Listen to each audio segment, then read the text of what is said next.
When I was 19 I met a guy in his 40s at university. He told me he was married and had 3 kids, but his wife was dead, so he wanted to keep us secret until the kids were ready to hear about us. When we'd been together for 18 months, I found out I was pregnant. He freaked out and admitted his wife was not actually dead. Needless to say, we broke up. Then began a custody battle. And when I say battle, I mean battle, as his wife said he could only keep the kid if they got full custody, and I got nothing because she didn't want to deal with me for 18 years. After a lot of bullcrap from the wife, they only got visitation every 2 weeks. Because of her all or nothing mentality, on finding out that her actions had resulted in visitation only, they decided to not be involved at all beyond child support. During the custody case, I met his other kids. His sons both hated me, but his daughter, Kate, who was 6 months younger than me, felt that her dad was the only one who should get in trouble here. Kate wanted a relationship with her youngest brother, who was still an infant and who I now had full custody of. I agreed to letting her see her brother, and we actually became pretty good friends, as we were a similar age, with similar interests, and she spent a lot of time with the baby. A few years ago I introduced Kate to a friend of mine, and now they're getting married. My son and I are still a touchy subject with Kate's parents, and Kate says her mum regularly complains about the child support.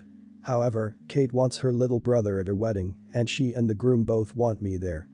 The wedding isn't until next summer, and the invites haven't even gone out yet, but she sorted out her guest list, and me and my son, who is now 6, are both on it. I've already said we'll be there. Kate's parents have seen the guest list. Her mother has messaged me asking me to not attend. I've refused, and she called me unreasonable and said I screwed up her family 6 years ago. She doesn't want any drama or bullcrap. My son recognizing her husband as his father, which he will be able to do as he's seen pictures and knows that Kate is his half-sister, or the affair being made known to their wider family. She also doesn't like my friendship with Kate and has said that she doesn't want to see my face at Kate's wedding, as I've humiliated her enough. My point of view is that Kate has asked me to be there. I'm friends with Kate and her soon-to-be husband, and my son is already excited to go. Plus it's not like I'm going to take the microphone and go attention. My 6-year-old is the bastard child of the bride's father. Cheers to the bride and groom. Plus, I don't have a problem with them being there, despite the stunts the wife pulled when we were sorting custody, so if they're the ones putting their foot down, I feel they should be the ones to not go. I talked to my roommate about it, and the roommate said that well, she's an idiot. I did love her husband, and I'd be bringing his child to the wedding. Am I the idiot for still wanting to go despite Kate's mother telling me not to? If you don't take your butt to that wedding and screw both the husband and the wife. That idiot knew what he was doing, and Hess the one that screwed up.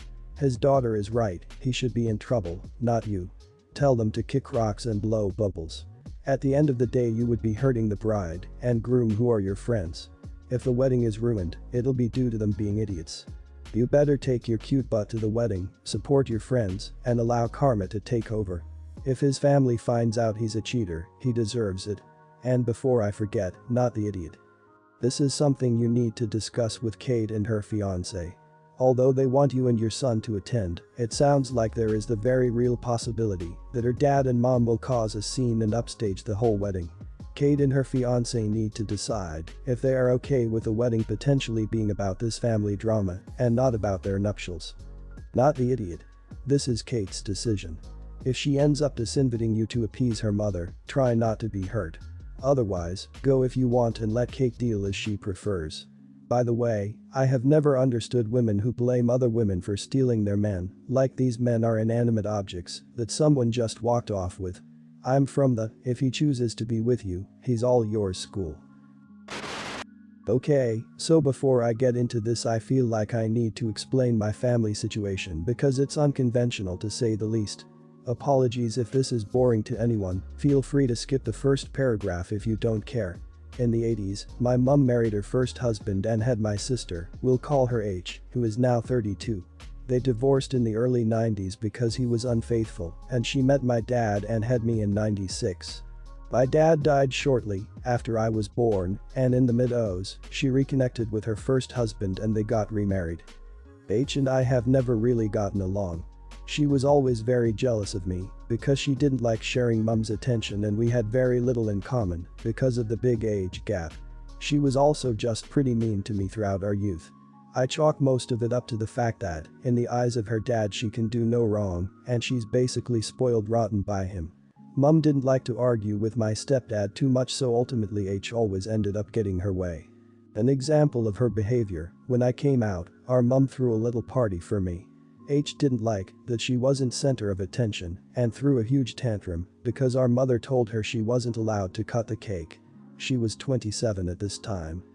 H is getting married in a couple weeks' time. Expectedly, she's been something of a bridezilla this entire time. It's gotten progressively worse since the wedding planning has started. It reached a peak last week when she essentially told our mother that she wouldn't be allowed to be in any of the wedding pictures unless she dyed her hair. She recently had highlights put in it, and a family friend made a comment about how nice she looks and how she and H could be mistaken for sisters. And also essentially told me that my partner isn't welcome at all because he has tattoos that are visible when wearing a suit on his hands and neck, and she thinks it looks common and uncouth. This wouldn't be an issue at all, except her maid of honor also has neck tattoos, and she has no issue with that. Mum was really upset by this, and I was annoyed by what I perceived to be a targeted jab at my boyfriend. I kind of blew up at her and called her a spoiled brat and a bridezilla and told her that I didn't want to go to her wedding anyway. She burst into tears and ran out of the room. Naturally, her father took her side and told me what an absolutely rotten person I am and demanded I apologize to her. I refused, and he's been hounding me on it ever since. As Mum doesn't like conflict, she's told me to just apologize to put an end to things, but I don't think I should. It's causing a rift in the family, as stepdad is furious with me for upsetting his princess, H is refusing to speak to me but talking crap about me to anyone who will listen, and Mum is kind of caught in the middle. I'm torn on if I ought to do as Mum says and apologize for the sake of peace, or if I should stick to my guns and refuse. Not the idiot. It was unfair for her to exclude your partner. Sure, you may have handled it better, we can agree to that. Approach her and explain that excluding your partner hurt you. That you are sorry for what you said and would like to move forward. Get the wedding out of the way, put on a smile and stay out of her way. In the long run it will make your mom's life easier, even if you have to deal with her bullcrap.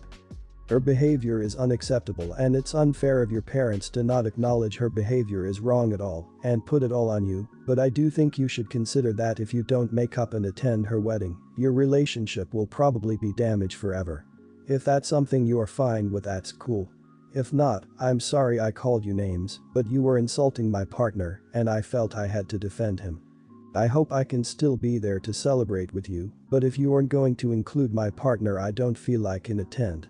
How would you react if someone insulted your new husband and banned him from events? Leave it on her, and in the moment, if she really doesn't back down, she'll be the one who looks bad. I would consider apologizing only to ease the burden on your mother, not because you have actually done anything wrong. If you think you can apologize and just grit your teeth to get through the wedding, it will likely save your mom a great deal of stress, but I can understand if you don't think it is something you are able to do. You are in a difficult position because although you are right, it doesn't really make a difference in this situation. Best of luck with whatever you decide to do. At my work, it's not uncommon to bring personal dilemmas to discussion. Unhealthy AF, but not the point. I'm a child-free 27, my coworker is 32, and his girlfriend is 24. They have been together for 3 years, lived together, and seem to have a fine relationship. Coworker has always wanted to be a dad. He feels like he's on the right age to start having kids and talked about it with girlfriend. He vents about how she said she's not sure about having kids yet. He makes reasonable money to support a couple of adults, but not to give a child a nice life, and I don't know what additional debts he might have. They are not homeowners, and his girlfriend never went to college, doesn't intend to, and she makes and sells cake. They are good, but this is her only income, and it's pretty variable. Also, he wants kids, plural. 3 or 4 kids. Said he'd be up to adopting eventually, but wants some bio children. Everyone gave advice I considered horrible and misogynistic, like, you should start trying, she'll start loving being a mother along the way, but what she doesn't. Just take her to see your nephews more frequently, she'll see how amazing it is to have kids. Yeah, taking care of a child 24/7 and visiting someone else's kid is exactly the same. She says that, because she's too young, of course she wants kids. If she's too young to know, how is she old enough to care for another life? The first pregnancy is so good she'll want more kids into time. What the hell, your experiences are not universal. There's no love without giving in, you'll find a way. Thanks Captain Obvious, I didn't know you were a couples counselor now. You should meet halfway and have only 2 children, that's still having children, damn it. Now, I usually don't take part in those. My co-worker Elle, a woman on her 50s who's really open-minded, always gives advice I agree to, but this time, she only said he should wait a little more to see if she'll change her mind. As a child-free woman, I know that a lot of times I'm not sure is what you say when you're sure you don't want children, so people won't talk crap. It might not be the case, but he still could benefit from a different point of view from everyone else, so I said something along these lines. If she gets pregnant because she feels pressed, it will likely make her miserable and affect your relationship. If you two want different things in life, it's better to break up while you don't have a child to be affected by it. That, or maybe you can consider adapting for her instead. Now everyone looks at me like I advised him to punch his grandmother because they kids are a blessing, really love each other, and can make it work somehow. I wasn't even harsh, I was very calm and polite. Even if my advice was horrible, which I don't think it was, if you ask everyone, no one should be publicly upset with my advice. Am I the idiot? Not the idiot. Obviously. It's an opinion. You gave it because he asked. Everyone else is coming from the presupposition that she will want kids, must want kids. And you know what? She might. She's still pretty young, so she still might. But they don't know that. They gave her what I'd call incomplete advice because they were working from the assumption that may be incorrect. You provided a balance to that. What if she never wants to have kids? What if? He needs to hear both sides.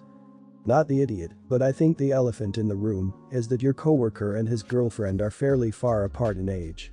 It is unclear if she is interested in kids or not, but at her age it is likely she isn't interested for the next few years. Your coworker is the idiot for trying to convince her to have kids she may not want or may not want now. Also, having 3 or more kids is being the idiot to the environment. Why is it that, when people want good and honest advice, they're taken aback when they get a reality check? He's 32. He didn't want to have kids at 24, so why does he think that his girlfriend would? The resentment and drama that would come with the pressing of the issue, can I just say yikes. Your advice is very sound and a good reality check. But I wouldn't be surprised if his girlfriend would dump him if he starts to pressure her. You're not the idiot. I, 16, am the only kid from my parents' first relationship. They were 23 when they had me. When I was 7, my mom married my stepfather and they had 5 kids together, 8, 7, 5, 3, 1. My parents had 50-50 custody, but last year I spent April-July at my dad's only as I was struggling with my schoolwork as my mom and stepdad used me as a free babysitter. When I went to my dad's I had a breakdown and told him I wasn't going back, which pissed my mom off as it meant that she had to look after the kids by herself while working as my stepdad had to work in person. Our relationship has been pretty strained since then. I share a room with 8, which comes with difficulties as I don't have my own space. Also she has sleep apnea, meaning she snores loudly. No matter what her parents try it doesn't seem to be tamed, so my sleep is really disturbed. Needless to say, I prefer my dad's house. I have my own room and my stepbrother, 17, is nice. My stepmom is cool and spends time doing teen girl stuff with me, which I appreciate as my own mom doesn't do that. I spent Christmas Eve with my dad's family and Christmas Day and Boxing Day with my mom's. We alternate each year. On Christmas Eve, my dad gave me a snow globe with a photo of my late grandma in it. It was a really cute gift and I put it on my bedside table when I got back to my mom's. Unfortunately, on Boxing Day, 8, 7, and 5 were playing a game of football and smashed the snow globe even after I tried to get them to take the game outside.